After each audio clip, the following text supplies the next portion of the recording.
Who doesn't love a sermon about blessings? It is comforting to hear them sometimes. And if you are thinking, this text is so familiar, but is this the one I usually hear? Remember that there are two versions of this particular gospel that point to what seems to be the same event. There is the version that we have today, and people often say, I think I like the other one better. And there is a reason for that, because the other one has twice the blessings and none of the woes. And so we'd much rather, I think, if we were choosing to hear that one, so come back about this same time next year for the version from Matthew 5. Today we get the Luke perspective. They both have blessings, though.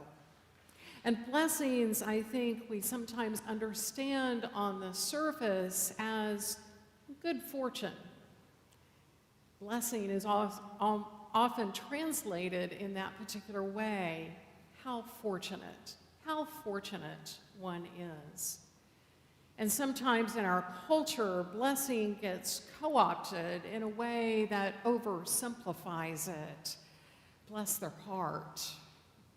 When we want to show pity to someone, but often in a frivolous kind of way.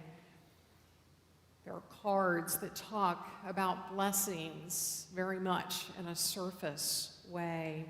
It's just a good moment. But if we look at blessings more deeply, I think one of the things that strikes me is that blessings are, as much as anything, about our awareness of what God has been up to all along. And so blessings can come when we are aware of God's presence and God's purpose in our lives. People often make the sign of the cross as an acknowledgement of blessing received, an acknowledgement of the presence of God. And so as we hold that more deeply, we begin to see the ways that God works in our lives and brings blessing through that. Our awareness of blessing can come when we engage in the mission that God is up to. When we come alongside this ministry that Jesus engaged in and participate in that, we have more awareness of the blessing. We're brought into connection, in relationship with God, and I think more fully with one another. And so then we're aware of that blessing that God has been bestowing all along. Now, the version of this from Matthew kind of veers into spiritual conditions. And so the blessings are for people who are spiritually impoverished, is a way that it's often interpreted. But in this particular text from Luke, Luke brings it squarely into the context of Jesus' wider ministry, what he sees that Jesus is up to in the world. And so Jesus comes down to a level place. In the other version, Jesus is on the mountain. But in this one, Luke says Jesus comes to that level place, comes down. Maybe it's a plateau in the mountains. Maybe it is a level place in front of some mountains.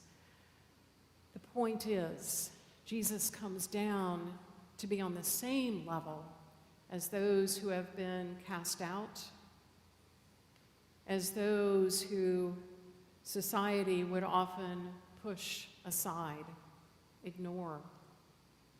And Jesus comes down and is with them face to face.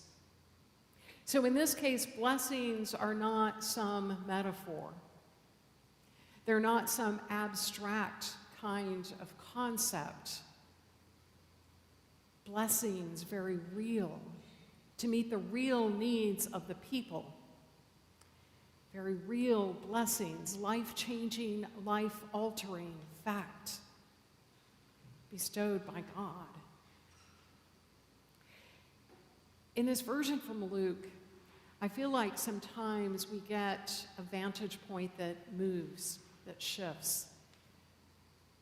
Because I imagine being someone in that crowd, someone who is receiving these blessings and these admonishments from Jesus.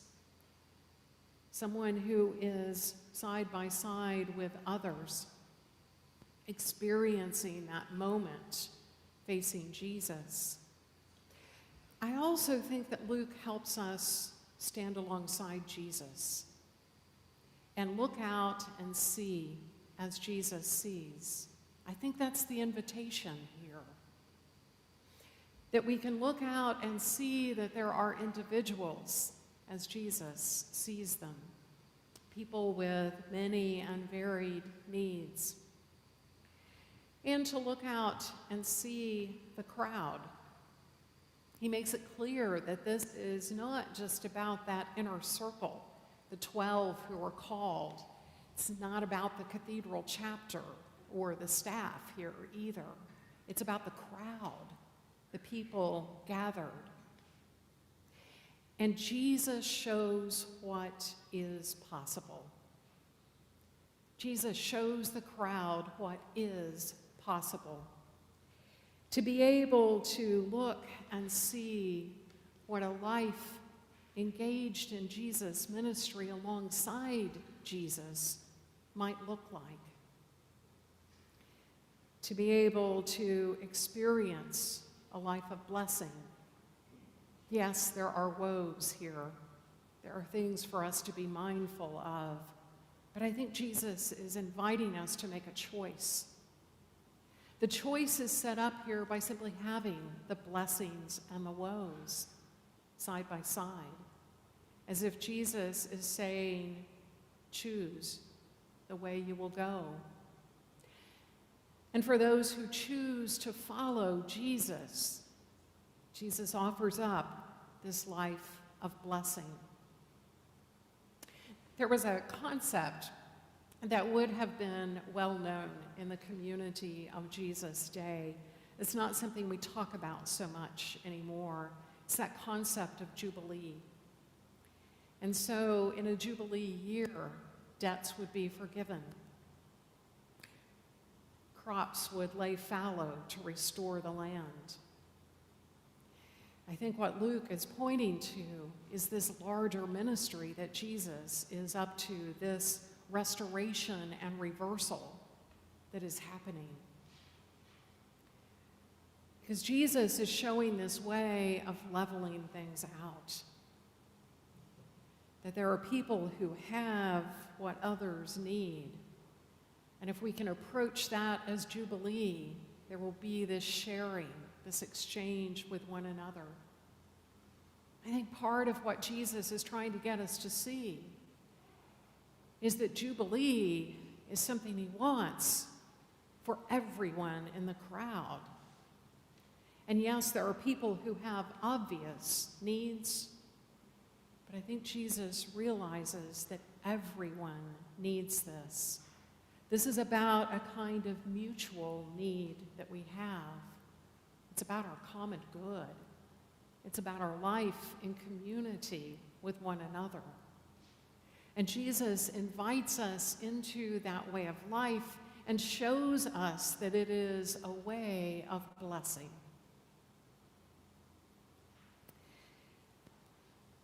I think of those opportunities that we have for Jubilee every single day. Think of those in this community who were packing lunches yesterday. I think of those who are gathering every week this month to learn more about the evacuees from Afghanistan and refugees that are arriving into this city and learning how we can be good neighbors. I think of the work that you all are up to be a community of inclusion, a community of real welcome.